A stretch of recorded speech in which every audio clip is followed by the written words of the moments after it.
1997 ମସିହା ଶ୍ରୀଯୁକ୍ତ ନବୀନ ପଟ୍ଟନାୟକଙ୍କ ନିର୍ବାଚନୀ ଯାତ୍ରା ଆରମ୍ଭ ହୋଇଥିଲା।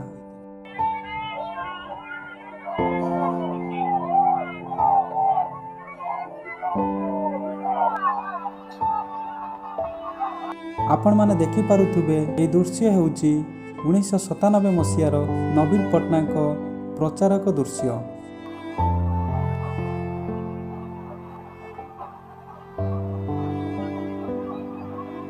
ମାନ୍ୟବର ମୁଖ୍ୟମନ୍ତ୍ରୀ ଶ୍ରୀଯୁକ୍ତ ନବୀନ ପଟ୍ଟନାୟକ ଗଞ୍ଜାମରୁ ଆସି ତାଙ୍କର ନିର୍ବାଚନ ଯାତ୍ରା ପ୍ରଚାର ଆରମ୍ଭ କରିଥିଲେ।